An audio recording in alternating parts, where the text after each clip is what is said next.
Halloween wasn't always haunted by slasher films and CGI monsters. Once, the magic of October lived inside glowing TV screens, where animated witches, skeletons, and candy-obsessed trick-or-treaters spun eerie tales. But many of those specials have faded like fog after midnight, forgotten, buried, or lost. Tonight, we unearth 20 forgotten cartoon Halloween specials you never saw. The Halloween That Almost Wasn't, 1979. Once hailed as a campy network treasure, the Halloween That Almost Wasn't aired only a handful of times before disappearing into obscurity. Billed as a whimsical comedy starring Judd Hirsch as Dracula, it tried to blend kid-friendly humor with gothic horror. But its mixture of vaudeville skits and slapstick jokes didn't quite land with critics. The premise followed Dracula attempting to save Halloween itself after rumors spread that witches were refusing to fly across the moon. This odd conflict, part satire, part parody, felt like a desperate attempt to capture Halloween magic without any real fright. Behind the scenes, ABC threw modest funds at the project, filming in borrowed sets that creaked like old coffins. Costumes looked more suited to community theater than a network primetime slot. Yet for children in 1979, it was unforgettable, an hour where Halloween teetered on the edge of cancellation. The irony? It was later canceled itself, vanishing from broadcast schedules after 1980. Its legacy now survives through poor VHS transfers and whispered nostalgia, like a pumpkin rotting in the attic. It's remembered as a curio, more bizarre than scary, more awkward than magical. Still, in its clumsy way, it carried the eternal Halloween message: the night survives, even when forgotten. Bugs Bunny's Halloween Special, 1977. On paper, pairing Bugs Bunny with Halloween should have been a surefire classic. Warner Brothers recycled clips from older Looney Tunes shorts, stitching them into a patchwork special. The result? Bugs Bunny's Halloween Special. While it entertained younger viewers, older fans sensed it was more Frankenstein than fresh creation. With Witch Hazel, Daffy Duck, and Porky Pig crossing paths in cobwebbed castles, the special delivered gags instead of genuine chills. But Warner's budget-saving approach, rehashing shorts instead of producing new material, gave it an oddly stitched-together tone. Behind the curtain, animators grumbled. This wasn't artistry, it was cost-cutting disguised in Halloween packaging. Still, its slapstick humor carried a charm.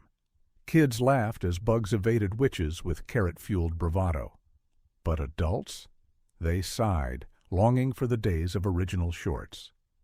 Today, it sits in the shadow of Warner's greater works, a forgotten footnote reminding us that even legends can cut corners. Like a candy apple that's all sugar with no bite, it gave us sweetness, but lacked the lasting flavor of true Halloween magic. Witches' Night Out, 1978.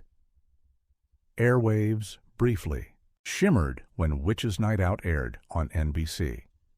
Featuring Gilda Radner as the voice of the witch, this psychedelic Halloween special carried a surreal, almost underground animation style. At first, critics dismissed it as too weird for kids. Indeed, its neon color schemes and grotesque character designs felt closer to an acid trip than pumpkin spice. The story followed two children who longed to become monsters for one night.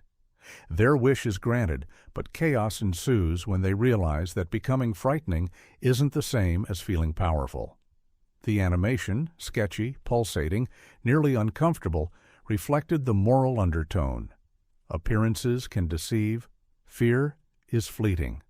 Behind the scenes, NBC executives hesitated to re-air it, worried about parental complaints. And yet, whispers of its haunting atmosphere endured. It was later rediscovered through bootleg VHS recordings, achieving cult status among horror animation fans. What makes it unforgettable is its tone. Part morality play, part fever dream.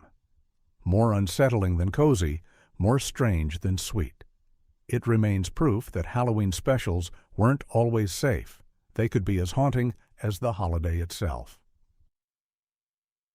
The Fat Albert Halloween Special, 1977. Once celebrated as wholesome entertainment, Fat Albert tackled Halloween with sincerity and social lessons. Bill Cosby's characters prepared for trick-or-treating, navigating fears of spooky old houses and neighborhood legends. For many children, it was their first cartoon introduction to courage and to Halloween's mixture of thrill and morality. Yet over time, the special was quietly buried, not because of its content, but because of the legacy of its creator. Reruns vanished as Cosby's scandals erased the show's presence from television. Behind the laughter and costumes, an entire generation's nostalgia was quietly censored. For those who remember it, the special was earnest, funny, and warm. Fat Albert and his gang weren't superheroes or monsters. They were kids, navigating the magic and fear of Halloween night. Now it lingers in memory like a ghost, once joyful, now shadowed. Forgotten not for flaws in its storytelling, but for the fall of the man who created it. Halloween is Grinch Night, 1977. When people hear Grinch, they think of Christmas, not Halloween. But in 1977, Dr. Seuss's Green Mischief Maker was resurrected for a TV special titled Halloween is Grinch Night. Unlike the cozy holiday cheer of How the Grinch Stole Christmas, this was darker, stranger, and more unsettling. Set in Whoville, the story followed young Euchariah, a boy who accidentally crosses paths with the Grinch on Grinch Night, a spooky annual event when winds howl and fear drifts through the air. Unlike the familiar redemption arc of Christmas, here the Grinch leaned into nightmare. He unleashed a bizarre paraphernalia wagon filled with surreal psychedelic imagery that baffled and sometimes terrified children. Behind the scenes, NBC had hoped to replicate the Grinch's success by branching into other holidays. But animators struggled to balance Dr. Seuss's whimsy with eerie Halloween-style tension. The result was divisive. Some praised its willingness to experiment, while others labeled it too scary for children. Though it even won a Primetime Emmy, it was seldom re-aired. Over time, it became overshadowed by the enduring Christmas special, vanishing into obscurity. For the few who recall it, Halloween is Grinch Night felt like a fever dream, haunting, eccentric, and unforgettable in its strangeness. It remains a forgotten reminder that even the most beloved characters can take a terrifying detour, leaving behind shadows instead of smiles. Casper's Halloween Special, 1979. Casper the Friendly Ghost had long been a symbol of safe, wholesome spookiness. In 1979, NBC gave him his own Halloween TV special, Casper's Halloween Special. It seemed like a sure bet. After all, who better to headline Halloween than the world's friendliest ghost? The plot revolved around Casper trying to spend Halloween with real children, only to be mistaken for a kid in costume. His ghostly identity became both blessing and curse, safe enough to trick-or-treat, but isolating once the truth was revealed. The special also introduced a cast of misfit ghostly characters trying to fit in with the living. Behind the scenes, NBC used Hanna-Barbera-style shortcuts in animation, cutting costs and sacrificing detail. Critics noticed the lack of polish. Competing Halloween specials like It's the Great Pumpkin, Charlie Brown, overshadowed Casper's softer, less distinctive entry. Audiences tuned in, but few remembered it beyond its initial airing. Over time, it disappeared from rotation, resurfacing only through rare VHS tapes. For children of the era, though, it left a lingering bittersweet memory.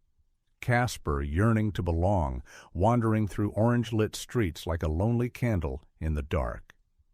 Its legacy is one of quiet sadness, a gentle Halloween tale eclipsed by bolder, brighter rivals, yet still echoing with heart.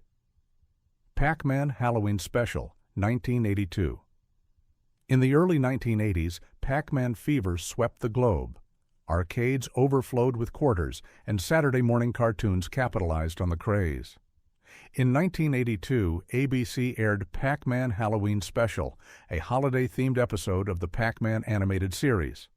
On paper, it was destined for success. Pac-Man, ghosts, and Halloween practically wrote themselves. The story involved Pac-Man, Ms. Pac-Man, and their family preparing for Halloween festivities while the ghost monsters plotted chaos. Trick-or-treating collided with arcade-inspired chase sequences, blending familiar game elements with seasonal fun. Yet, despite its popularity at the time, the special failed to stand out. The animation was rushed, dialogue shallow, and the story leaned more on merchandising than magic. Critics dismissed it as another corporate cash grab. Children may have loved seeing Pac-Man in costume, but adults found little charm. Behind the curtain, Hanna-Barbera had been pressured to churn out content quickly to meet arcade mania. Corners were cut, and originality was sacrificed for speed. By the mid-'80s, when Pac-Man's cultural grip loosened, the Halloween Special faded into obscurity. Today, it survives mostly in fragments uploaded online, often with fuzzy audio and faded colors. But for those who were there, it remains a strange relic, a collision of pop culture, corporate ambition, and Halloween nostalgia. Its ghostly presence reminds us that not all holiday specials were born of heart. Some were simply products of the arcade gold rush.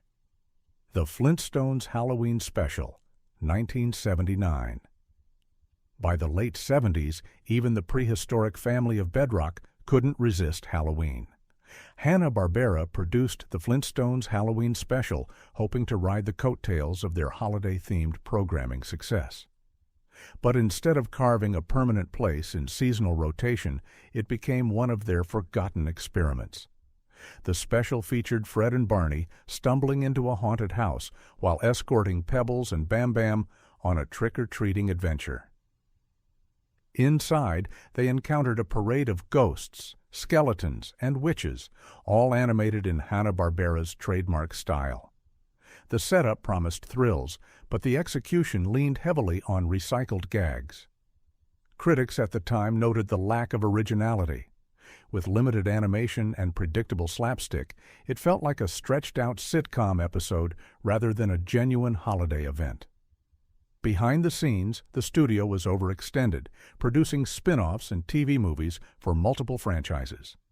This special, hastily assembled, reflected that fatigue. While children laughed at Fred's bumbling fear of the supernatural, the special never resonated beyond its first broadcast. It was rarely rebroadcast in the following years and eventually vanished from syndication.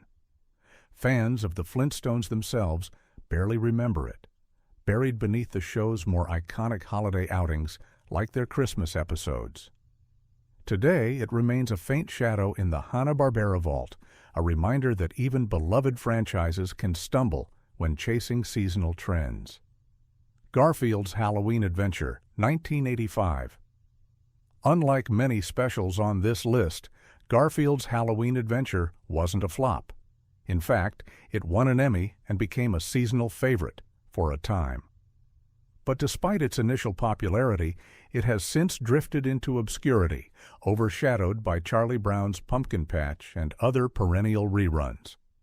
The story followed Garfield and Odie on a trick-or-treat quest, only for their greed to lead them to a haunted house inhabited by ghostly pirates. What set this special apart was its tone. It began with Garfield's usual sarcastic humor, but soon transitioned into genuine fright, complete with eerie atmosphere, haunting visuals, and a chilling soundtrack.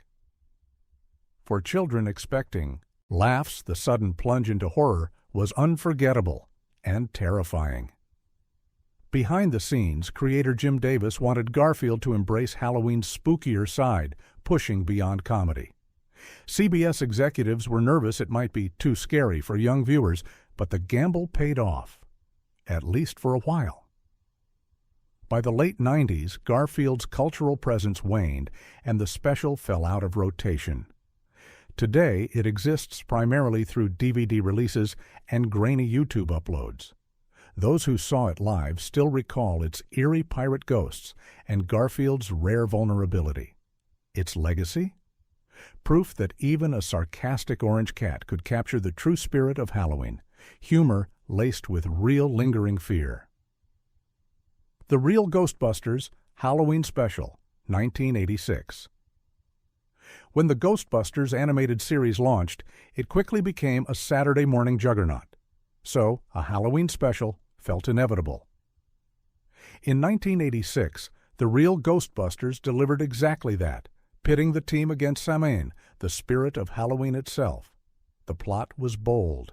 Samhain sought to freeze time and make Halloween night eternal, unleashing legions of ghosts across New York. With proton packs blazing, the team battled monsters on rooftops, in subways, and through pumpkin-littered streets. Fans loved its cinematic scope, and for many, it was their first encounter with Samhain, who became a recurring villain in the series. Behind the curtain, writers struggled with balancing scares and humor. Some ABC affiliates received complaints that the imagery, jack-o'-lantern armies, looming cloaked figures, was too intense for younger kids. Yet for others, this was the perfect blend. Halloween in all its glory, reimagined through Ghostbusters' lens. Despite its popularity, the special gradually faded from reruns, partly due to syndication cuts and later licensing issues. Unlike the films, which remained evergreen, the Real Ghostbusters Halloween outing slipped through the cracks. Today, fans remember it as one of the series' finest hours, capturing Halloween's essence with firehouse camaraderie and spectral menace. It lingers as a cult favorite, a ghost story that still glows like a candle in a pumpkin. Alvin and the Chipmunks Meet Frankenstein, Halloween Special segment, 1999 roots in earlier attempts. Alvin and the Chipmunks had long been tied to holiday programming, from Christmas albums to spooky misadventures. But their Halloween outings never achieved the lasting fame of other specials.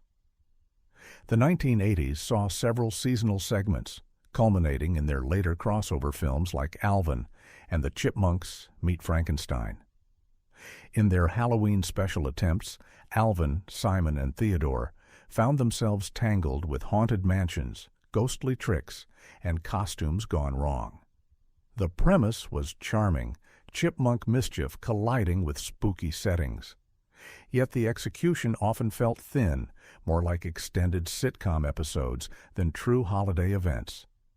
Behind the scenes, animation. Shortcuts plagued these specials. Produced quickly to fill network slots, they leaned heavily on musical interludes and slapstick rather than atmosphere. Critics described them as safe and forgettable, compared to the emotional depth of Charlie Brown or the eerie creativity of Garfield. Alvin's Halloween lacked bite. Still, for kids of the era, the Chipmunks in costumes represented joy. Alvin's reckless bravery, Simon's logic, and Theodore's innocence gave the specials warmth, even if they lacked edge. Over time, however, they vanished from TV, remembered only by VHS tapes and faint nostalgia. Their Halloween efforts remind us that not every special had to be groundbreaking. Sometimes it was enough to see familiar characters dressed as vampires and mummies, filling the night with songs and mischief. Scooby-Doo and the Reluctant Werewolf, 1988. Scooby-Doo had dozens of Halloween-flavored episodes, but one of the strangest remains, Scooby-Doo and the Reluctant Werewolf. Released as a TV movie in 1988, it featured Shaggy, transformed into a werewolf against his will, forced to race classic monsters in a wacky Transylvanian road rally. At the time, Scooby-Doo's franchise was struggling. Ratings had dipped, and Hanna-Barbera experimented with gimmicks to keep the series alive. This special leaned more on comedy and racing antics than genuine scares. Dracula, Frankenstein, and other horror icons appeared, but rendered in slapstick, cartoonish ways. Behind the scenes, budget constraints forced animators to recycle sequences. Long chase scenes repeated frames, and the story stretched thin across a 90-minute runtime. Critics labeled it Scooby-Light, noting the absence of Fred, Velma, and Daphne, which left the gang incomplete. Despite its flaws, children enjoyed its silliness. Halloween monsters plus Scooby equals fun even if watered down. But unlike earlier Scooby mysteries, this special lacked the mystery-solving formula that defined the brand. Over time, it was overshadowed by stronger entries like Scooby-Doo on Zombie Island. Today, it survives as a curiosity, not quite scary, not quite classic. A reminder that even Scooby-Doo could stumble when chasing Halloween spectacle. Disney's Halloween Treat, 1982. In the early 80s, Disney cobbled together Disney's Halloween Treat, a primetime special that stitched classic animated shorts and feature film clips into a spooky package. Narrated by a sinister, pumpkin-headed host, it included snippets from Fantasia, Snow White, The Legend of Sleepy Hollow, and vintage Mickey cartoons. At the time, it was a hit with families. Parents recognized the old animation, while children thrilled at seeing darker Disney moments strung together in one eerie broadcast. But the magic was partly manufactured. Disney wasn't producing new material, just reusing what was already in their vault. Critics described it as an anthology in costume, more of a marketing move than true innovation. Behind the scenes, Disney executives worried about showing their scarier content on television. Would Maleficent's dragon or Chernabog from Fantasia be too terrifying? But the gamble paid off. Kids loved the chills. Yet, despite its success, the special was rarely re-aired. By the late 80s, Disney shifted focus to cable programming and VHS sales, quietly burying it. Today, fans scour the internet for grainy recordings, eager to relive the goosebumps of seeing classic Disney villains in one spooky reel. Disney's Halloween Treat remains forgotten by Disney itself, yet etched in memory as the night the Mouse House embraced its darker side. The Adventures of the Scrappy-Doo Halloween Special, 1983. When Scooby-Doo's nephew Scrappy debuted, he divided audiences. Some loved his spunky attitude, others blamed him for diluting the series. In 1983, Hanna-Barbera gambled on a Halloween special starring Scrappy alongside Scooby and Shaggy. The result? A short-lived experiment few remember. The plot followed the trio investigating a haunted carnival, with Scrappy charging headlong into danger while Scooby and Shaggy cowered. Gags abounded, pies in the face, collapsing rides, but the atmosphere of true Halloween eeriness was thin. Kids laughed at the chaos, but adults rolled their eyes at Scrappy's overbearing antics. Behind the curtain, the studio pushed Scrappy as a marketable mascot, hoping to reinvigorate the franchise. But budgetary strain and tight deadlines meant the animation was sloppy, with repeated sequences and minimal backgrounds. Critics called it Halloween fluff, and it was quickly forgotten after its single airing. Over time, Scrappy himself became infamous among fans, symbolizing Scooby's decline during the 80s. This Halloween special, buried in that era, faded even faster than his popularity. Today, only hardcore collectors recall it, a relic of Hanna-Barbera's scramble to stay relevant. Its legacy? A cautionary tale. Not every character deserves a seasonal spotlight. The Smurfs Halloween Special, 1981. At their peak, the Smurfs dominated Saturday mornings. It was only natural that NBC ordered a Halloween outing in 1981. The special featured Papa Smurf guiding the village through a night threatened by Gargamel and his black magic, while the little blue creatures navigated pumpkins, costumes, and supernatural scares. Audiences tuned in eagerly, but the special was quickly overshadowed by the Smurfs' regular episodes, which already leaned heavily on magic and fantasy. Halloween hardly stood out in a world already filled with witches, spells, and strange creatures. To many viewers, it felt like just another Smurf story, not a unique event. Behind the scenes, the production was rushed.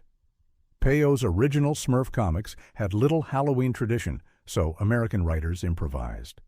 The result leaned heavily on clichés: spooky forests, bubbling cauldrons, and predictable rescues. Critics praised its harmless charm but noted its lack of originality. By the late 80s, reruns of the Smurfs eclipsed the holiday special, and it quietly disappeared from syndication. Yet for children who saw it live, it was memorable for one reason: the eerie moment when Gargamel nearly succeeded under a blood-red moon, sending chills down tiny spines. It remains forgotten, not because it failed, but because it blended too well into the Smurfs' endless adventures. Heathcliff's Halloween Special, 1984.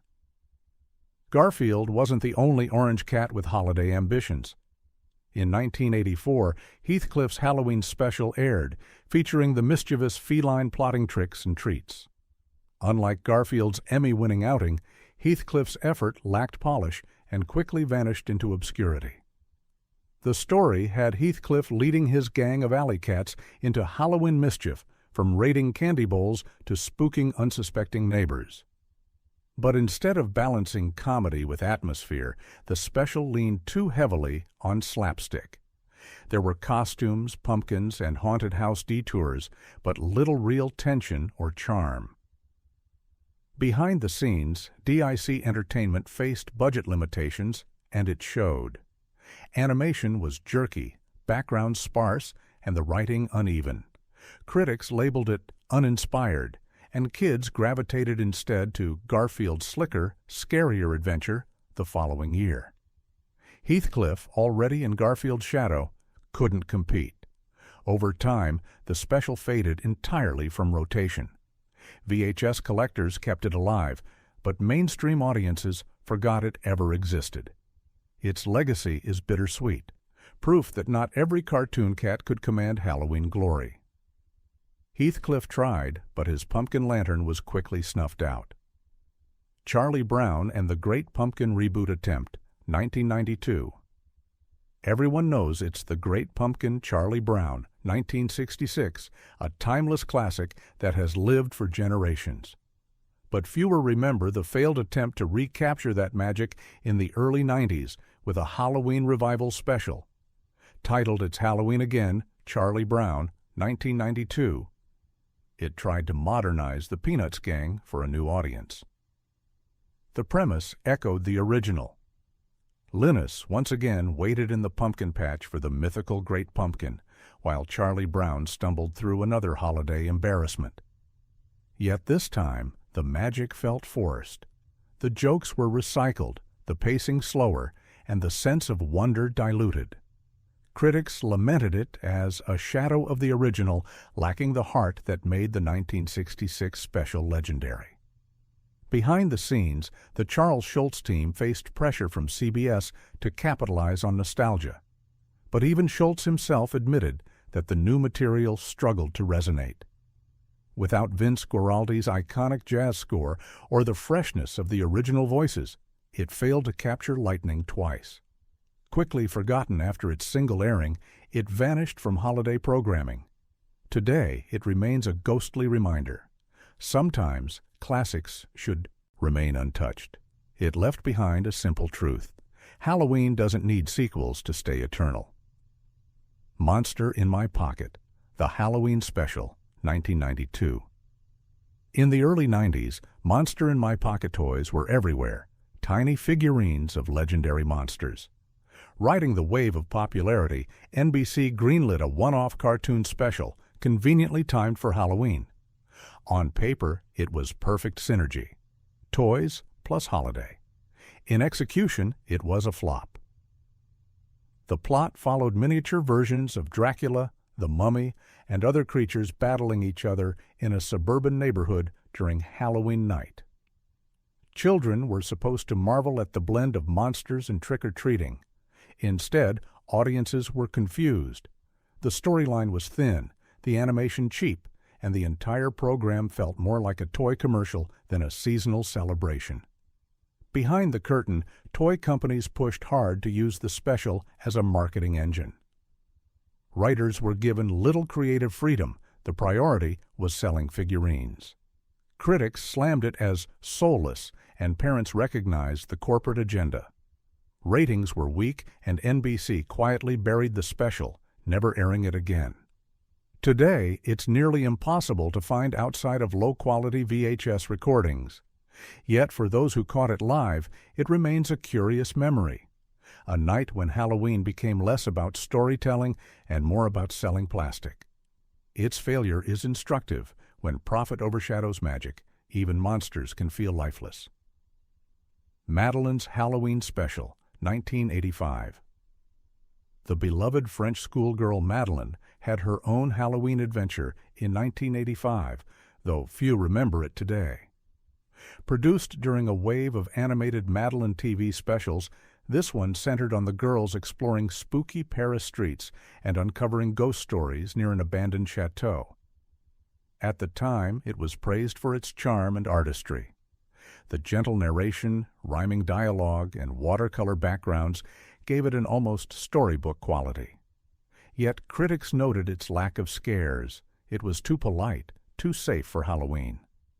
In a season dominated by witches, goblins, and thrills, Madeline's soft approach simply faded from memory. Behind the scenes, the producers intended to expand Madeline beyond books, but budgets were slim. The animation was modest, the story short, and CBS gave it little promotion.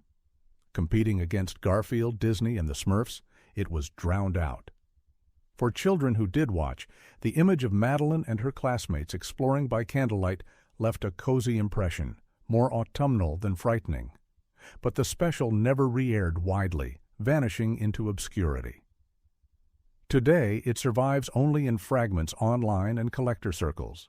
Its legacy is a reminder that even gentle Halloween tales deserve a place, showing that not every spooky story needs fear to leave a mark. These forgotten Halloween specials prove that memory is as fragile as a candle flame.